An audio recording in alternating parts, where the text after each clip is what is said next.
Welcome to another Secret Influence TV interview. Secret Influence TV is a channel to help you become a better influencer, because influencing is one of the key skills in life. If you want to improve your career, you need to influence people to get that promotion, influence your manager, influence HR, you need to influence people in an interview to get the job. In business, you need to influence and engage with your audience so they follow you, they listen to you, and they buy your products and services. If you have a powerful message to share, you have to influence and persuade people to listen to you and again follow you. Influence is so key. And I believe also that so everybody has a story to share and skills to share. And in my interviews, I interview people who have a expertise in their area to share, or they have a story to share, and they're doing something which is powerful and interesting and making a difference. So today I'm interviewing Yohan McDonald. Yohan is a mental health and wellbeing trainer, and he's a founder of Great Minds. So Yohan will explain what Great Minds is, a bit more about what he does. So I'd like to welcome Yohan to Secret Influence TV. Welcome, Yohan. Thank you very much, Nick. Thanks for inviting me here, and yeah, pleasure to be here. So Great Minds is, firstly, I'm a mental health and wellbeing trainer. I've been training now since 2015, training businesses, organizations, how to start manage conversations around mental health, how managers can support their teams, and how organizations can really run wellbeing programs to really help the organization. Great Minds is, I created that to better deliver my own kind of specialized content, as well as off-the-shelf products like mental health first aid, and it's been an incredible journey, to be honest, because I've learned so much about myself, as well as being able to help people in the workplace, because that's really my interest. I just wanted to better support people in the workplace, because going back to my story, when I come from a corporate background, I struggled with my own mental health, anxiety and depression for many years, and I didn't talk about it. I didn't share it with anyone, and I struggled as a result. So having come through that and come out the other side and recovered, I now want to use that experience to help people better their own experiences in the workplace. So they say, the why you do something is the important motivator for doing it in life. So your why for doing this comes from your own personal experience of mental health challenges in the workplace. Yeah, absolutely. And I guess one of the things I wanted to do was to make a difference, impact people's life in a positive way. And having had many years of that corporate life, I wanted to step away from that, but I never wanted to let go of it. And so I use that every day in the training that I deliver, because I understand some of the challenges and the culture of the workplace, the politics, and the things that can get in the way. And I was a manager as well for a team of 5 actually for a number of years, but I had no training, I had no awareness of mental health, really, apart from my own experiences. But but I wasn't taught anything. I wasn't taught how to manage it and support myself and support my team. Hence, that's my kind of motivation. That's my reason why. And yeah, people say it shows in the sessions I deliver. It's interesting because there's a lot of awareness about mental health at the moment, and it's a big issue. And certainly on that personal level, I think there's more awareness of what the importance of talking to people and supporting people. But I think it does seem to be very much focused on the individual. If an individual is suffering mental health challenges, or stress, anxiety, how you can be aware of that, way we can do to help. But it doesn't seem to be so much focus on the workplace, when we spend 8-9 hours or longer in workplace. So it does seem that there is more need for, I think, mental health training in the workplace, considering we spend so much time there. And most of the mental health awareness campaigns I've seen, by say the NHS or the government, it does seem very much just focused on the individual. So it's interesting to see that your approach here is tailored to the workplace. Would you does that resonate with you? Yeah, absolutely. It needs for it to be successful, it needs buy-in from the top. It needs to start from the top down. So there needs to be buy-in from the senior leadership team, which then can filter through the business, through the line managers, and then to the team members. And it requires all kind of three levels to work together. It's not really going to be effective if you've got small groups or pockets of people actually taking initiatives, but actually it doesn't get the support from the top, because it needs time, it needs energy, it needs to be driven, and it needs to be a kind of living, breathing entity. So in other words, you can't just train a cohort of mental health first aiders and go, right, okay, we've done our mental health stuff now, let's get on with work. It needs to be brought into the whole company ethos, the values, the vision. In everything they do needs to be thinking, right, okay, well, how might this impact people's mental health? Is there any risk factors that we need to consider, and communicate with the people? So once again, the top, having conversations with the floor, the workplace, the team members. How are they feeling? Where are the challenges for them? What might they need to help them manage? Because we know that, looking at current stats, actually, I looked at recently, the Office of National Statistics say that 1 in 6 of us right now, post-COVID, will be struggling with symptoms consistent with depression.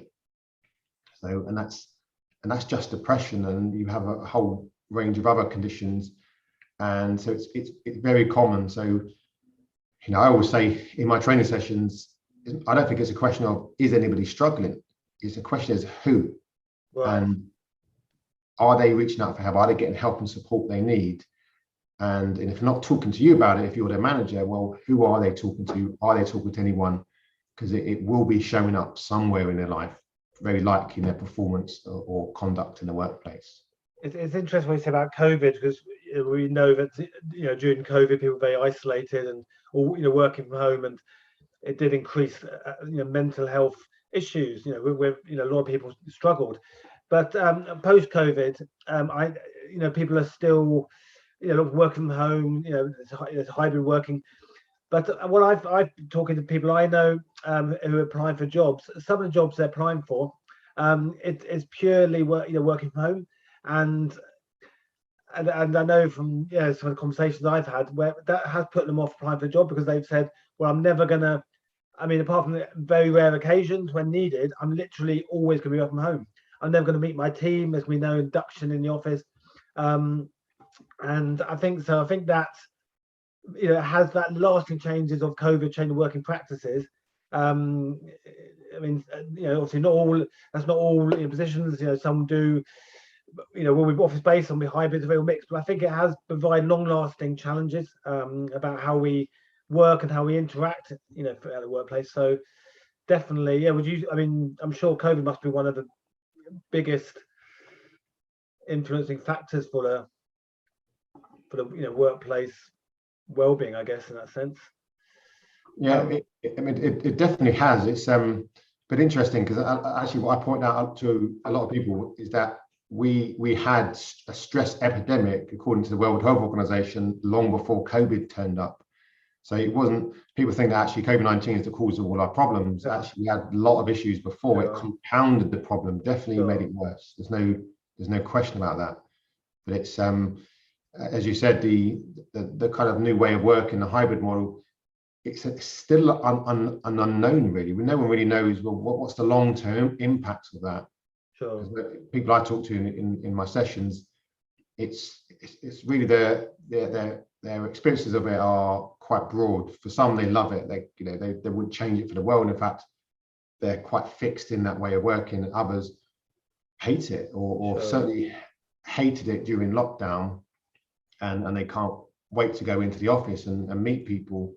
But sometimes they go into the office and it's empty because everyone else is working from home. So yeah, we're losing that social connection, which is one of the key factors and one of the points you mentioned. With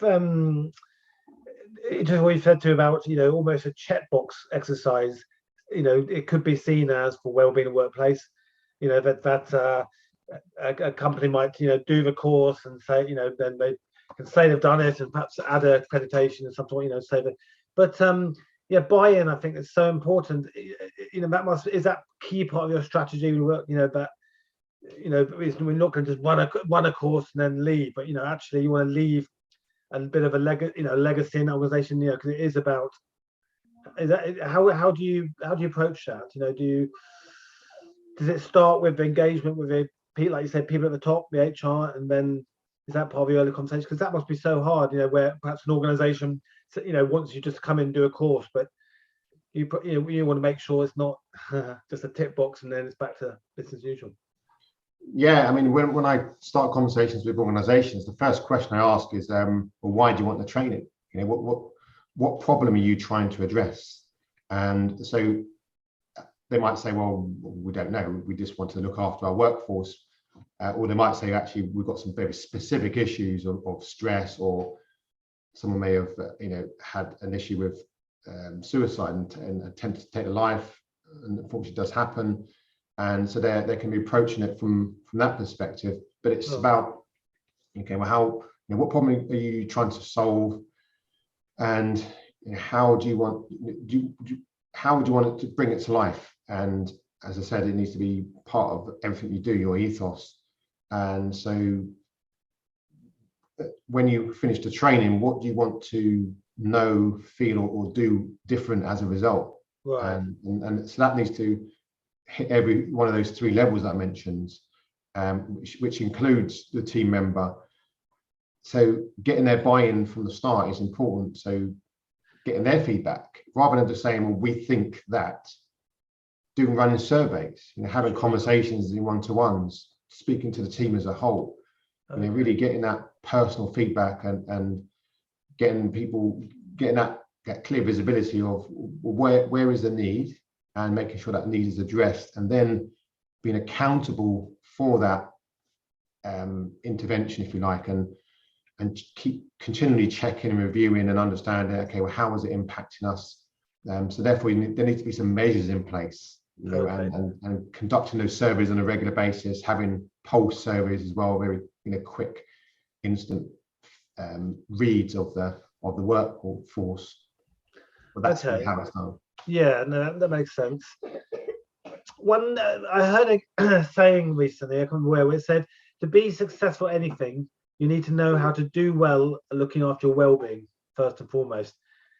Do you agree with that? That if being good, looking after well-being should be the first pillar of it. To be successful at anything, because I think sometimes in certain types of business, if you look at very corporate companies, particularly perhaps in certain sectors like finance, there is a lot of pressure, and well-being, at a corporate level, organization level, individual can slip.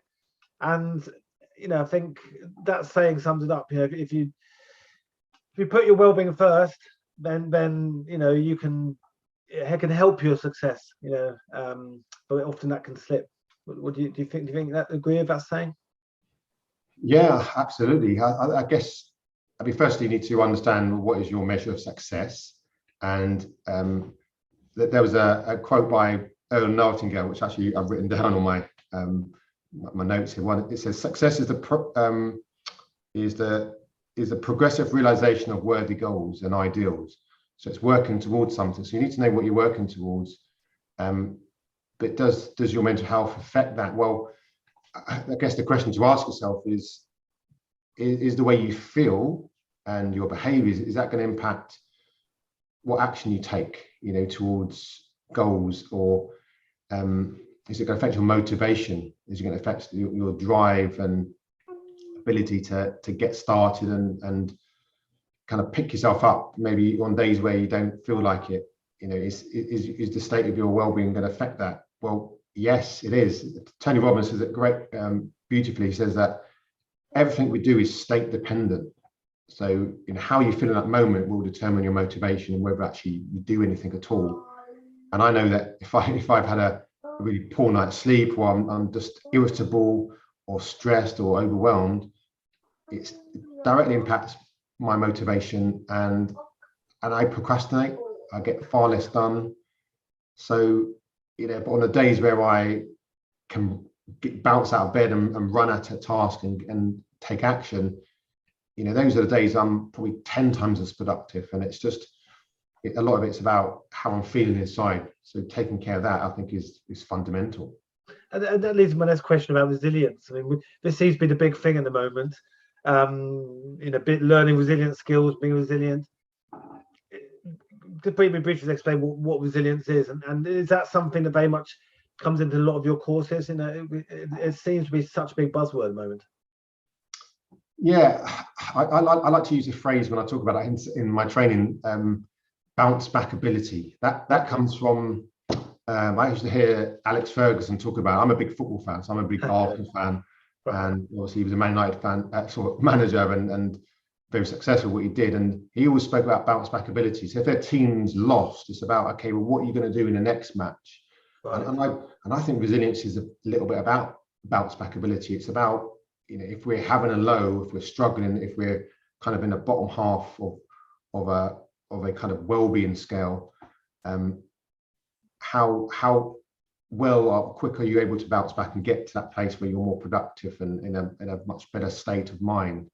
So it's about your ability to recover from difficulties and adversity and struggle, really.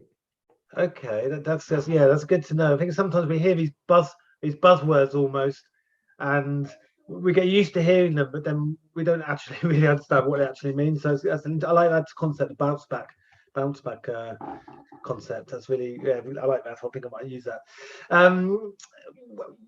With you do a lot of training, obviously. Just wonder how do you best engage with people?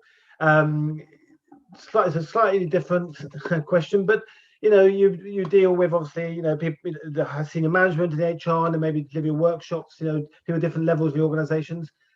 What's your approach to engaging people, to make, when you do your presentations, because I know that you've done Toastmasters, and you've done things in the past which has improved your skills and techniques and engage people, but what do you have any sort of particular ways you use? Yeah, absolutely. I think I had the pleasure of delivering a session for you a few months back, and that's my style. My style is it has to be engaging. It has to catch your attention in the first few seconds. And how do I do that? Well, I make it relevant to you. In other words, I give you a chance to reflect on the content through your own experiences, and I think that's the key. The content needs to be good, absolutely. So it needs to be fabulous content, but then it also needs to be great context. And if you add the two together, then because I can talk about stress and anxiety and depression and the conditions and well-being all day long, but actually if you can't relate to that, then it's pointless, because when you walk away from the session, you've forgotten half of it already. By the end of next week, you won't even know my name. So it's about and by the way, it's not about me, it's about how do you feel, and how can you relate to anxiety, depression, or any other stress through your own experiences. And I think that's where it brings it to life. And I always give people a voice. I make sure, because I don't run lectures, I don't sit and talk at people for 3 hours. Sure. I give people a chance to share their own experiences, ask questions. And I set it out from the beginning. I think it's setting the ground rules and house rules very early is key, because I also give people permission to share and ask questions and to talk about mental health, because nobody knows all the answers, and actually a lot of people are quite uncomfortable about thinking about mental health and talking about mental health. So it's important for people to feel safe and comfortable as they possibly can be, bearing in mind that some of the content can be triggering. Sure, of course. Can and do get upset occasionally, but that's, for me, I make it very clear that's okay. Sure. That's certainly not a problem for me. In fact, only yesterday I had someone get quite upset in a session, but it was the perfect for me. It's not, then they apologise and I'm sorry, sorry for causing a fuss, but I said, well, this is real life. This is actually why I do what I do, because it's connecting with people and with their real life experiences. And mental health is essential for us to talk about, to express it. but it doesn't always come out in a nice, fashion or in the right time and the right moment. But when it comes out, allow that emotion to come out and express it. I guess one of the things, being about honesty, so that if we go and we talk in a very, perhaps, say, a very certain type of language where we it's like employees feel they have to go to workshop, and they go, and it's a usual discussion, and we're talking about a word, but very sort of almost formal way about it, then it's not really going to benefit. I think there's having to be able to have a bit of honesty, and like you say, sometimes having honesty, it can be in any sort of scenario. I don't think it's necessarily just this, but it does allow you to be open up, and it can mean people having to spend more emotion. It can be more humor. It can be more people more upset. But it's that's allowing that is what I think one of the best ways for really effective. It's also important. Sorry to talk over you there. It's important to establish the boundaries as well, making people aware that it's not a counselling session or a therapy session. I'm not a mental health professional in that way, of course. And so it's just recognizing that opening up and talk, or going down that path of sharing your experiences, can be triggering, and it may leave you vulnerable. So it's important to do that, providing you feel comfortable at doing that, or at least if you are going to talk about it, you've got a safe place to go should you need that support. And when I will speak to the HR team in an organisation and make sure that there is a go-to person, or a mental health first aider, or someone along those lines that you can access should you need it. Most people don't, but sometimes and quite often actually some people do need that, and that's okay. And the mental health first aid, I love that concept. I love that concept, and I met someone who was a mental health first aid trainer a while back, and I know you yourself are one. Is that correct? Correct. Yeah. So again, I don't think many people really are aware of this, but we place so much priority on our physical well-being, and every organisation has a first aid, trained first aid people, but not many have the mental health first aid. So can you just explain, is that one of the trainings you offer, or how does it work? How do we are we getting more, is there a campaign to get more people first aid, mental health first aiders trained in the workplace? Can you just tell me a bit about that side of things? I've found it really fascinating.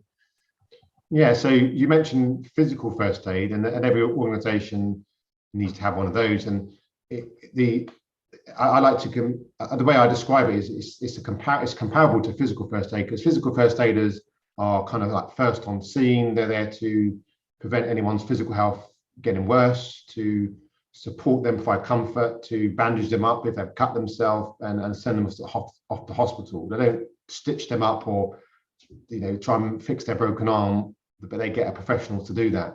And the mental health first aid is quite similar in the sense that it's just dealing with people's emotions and a state of mind. So that they're first on scene, they're able to intervene if there's a potential crisis, to provide comfort to them, and then to signpost them or send them off to hospital, call for emergency help if needed, and to prevent the condition from getting worse. The comfort that they can provide is the great listening skills, the empathy, the compassion that they show, and that's all a really big part of someone's healing journey. So getting them to a place where they're able to manage their condition. But in the first instance, it's just getting them into a state where they're able to move forward. So just touch on that briefly. If you know someone who's first goes through challenges, difficulties, you said they're listening. I think listening is one of the greatest skills in life. Be able to listen, properly, effectively, and actively. So supporting someone who's got some difficulties. I guess you said that listening, just listen to them is one of the best things you can do as a starting point. Yeah, as you agree, it's the most important skill in life, and particularly in when supporting someone with their mental health issues, and really listening to understand.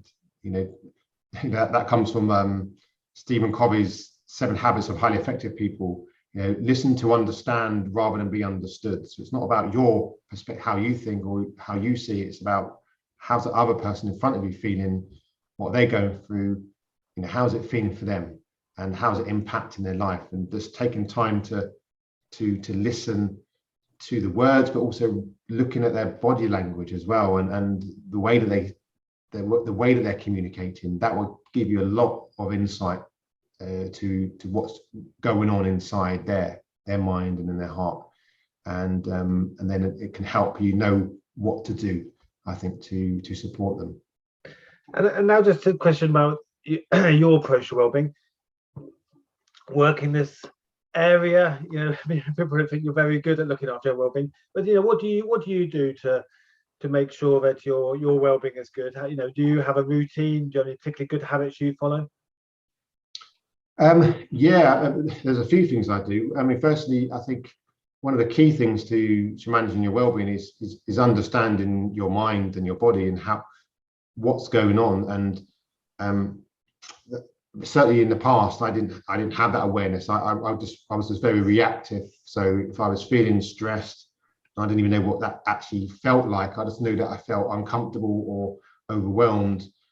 So the key is to understand, you know, what are those early warning signs? You know, because I notice when my stress levels start to go up, if my stress bucket starts to fill, when it starts to overflow, I feel irritable. I can feel frustration. I can feel anger. It affects my behaviours. I end up shouting at my kids more. I've got 3 kids.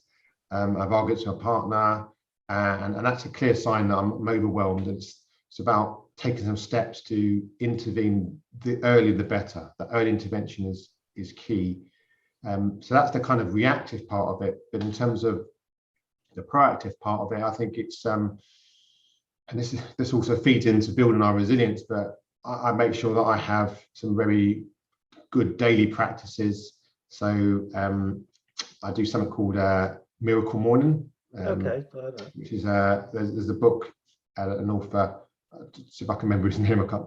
Popped out my mind, but it basically just means getting up every morning and doing an hour of kind of well-being stuff. But it's 10-minute chunks. 10 minutes of meditation, 10 minutes of affirmations, 10 minutes of visualization, 10 minutes of reading some sort of positive content, 10 minutes of exercise. And I've kind of gone from it in a different order. Is this the beginning of the day? You know, this is the beginning of the day. I mean, people can do it whenever they want, but he encourages to do it first thing in the morning, which means me getting up before my kids, which is quite a big challenge. But that's the only time where I can guarantee quiet time, and the only time where I have enough energy to do it. But it's also great because it sets my day up in an amazing way. And I start my day, and I've done it this morning, but I just feel more energized and focused, and you know, I wanted to make sure I'm ready for this call today, and it just sets my day up in a really good way. So yeah. I heard someone say about, I think it's the golden hour, the first hour of the day is how your first hour of the day will set the rest of the day. So, you know, if you get up in the morning and you start a healthy breakfast, and you have a positive mindset, and you know you get ready for the day and you feel good, you look good, you know, then you'll start the day well. But obviously, if you wake up tired, you know, you're worrying about the day and you skip breakfast, and then the rest of the day will follow that pattern. So I think it links to what you're saying is how you're getting up and having that good, you know, straight to having a good routine and some good habits to start that day off, you know. So very much resonates with me. We're coming towards the end of our interview. Is there any tips you want to share? You know, there's some great things of what you do. Is there any tips for people who listen to this, you know, that they could put in practice? Like, for example, habits was one you said, you know. But is there any sort of 3 top tips you can share? Yeah, so I've actually got 5 top tips, because I use an acronym called S.M.I.L.E. Okay. Which is, which is partly what I do in the morning, but it's, just generally, these are great practices which will definitely improve your well-being, and they're simple to do, don't cost anything. So S.M.I.L.E is an acronym which stands for sleep, meditation, inhale, which is to breathe, L is to listen to uplifting music, and E is to exercise.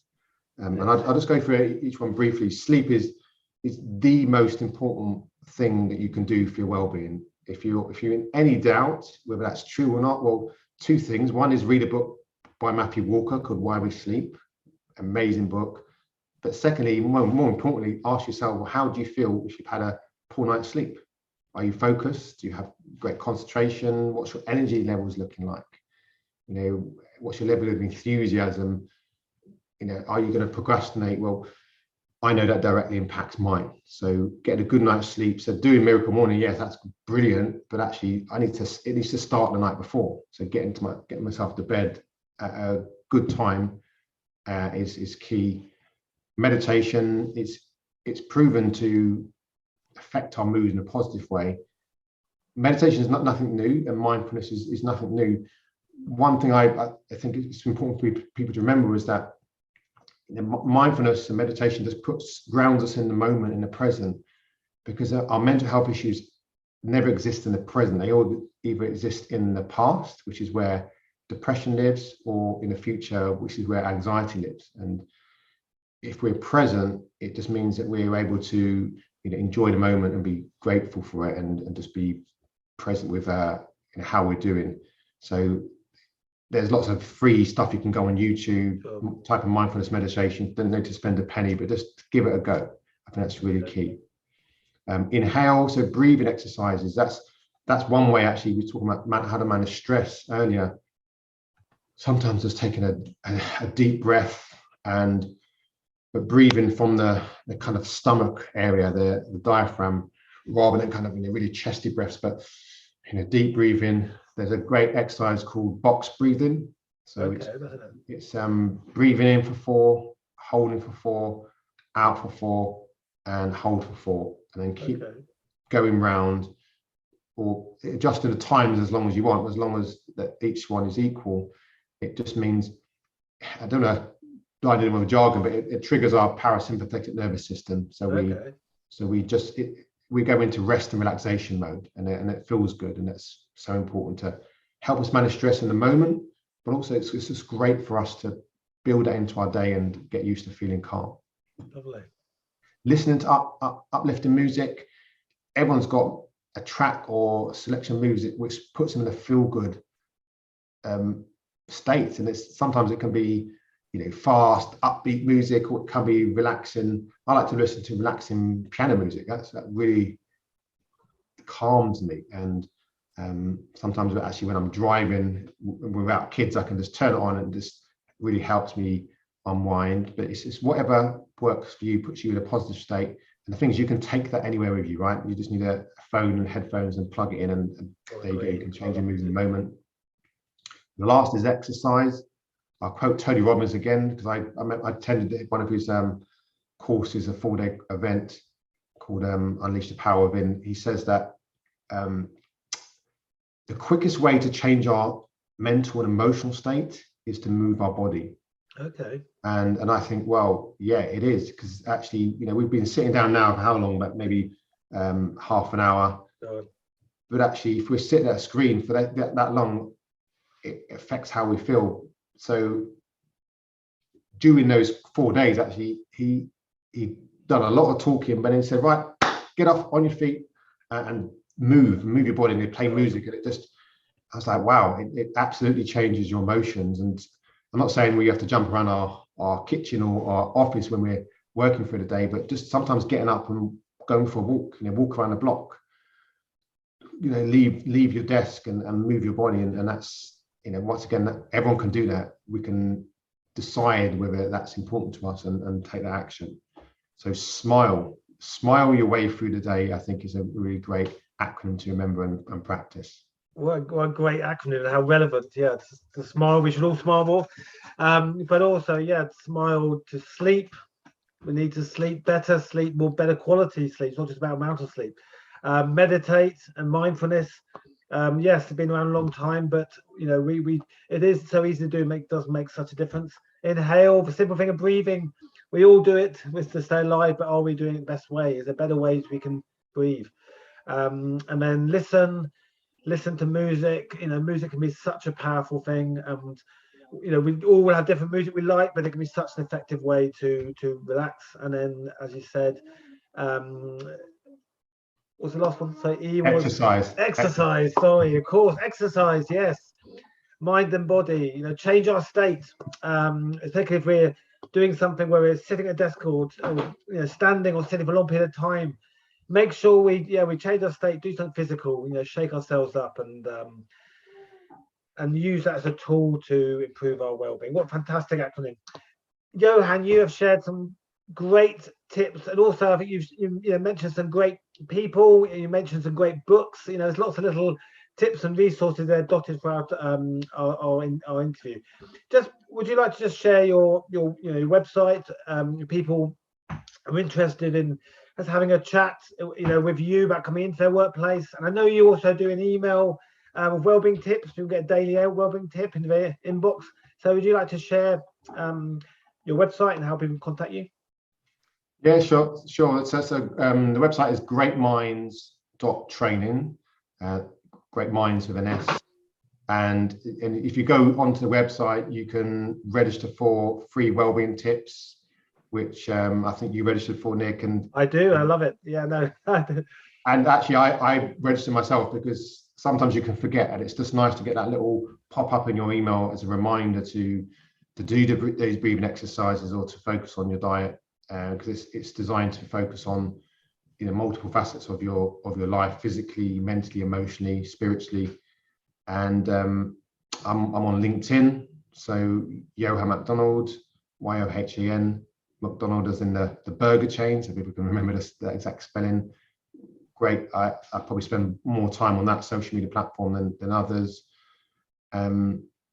Yeah, we'd be delighted to hear from people. Really great to talk to anyone. Just offer my thoughts on how they can improve themselves or their organization in terms of managing their workforce and just managing life through, you know, through our mental health and looking after that, because that will impact life and life will impact it. And so, you know, we need to take care of both. Great. Well, Yohan, really enjoyed catching up. It'd be great to see you again. I think this is such an important issue. You know, thank you for your time, and hopefully we can speak again soon. Thanks, Nick. Take care. Look after yourself.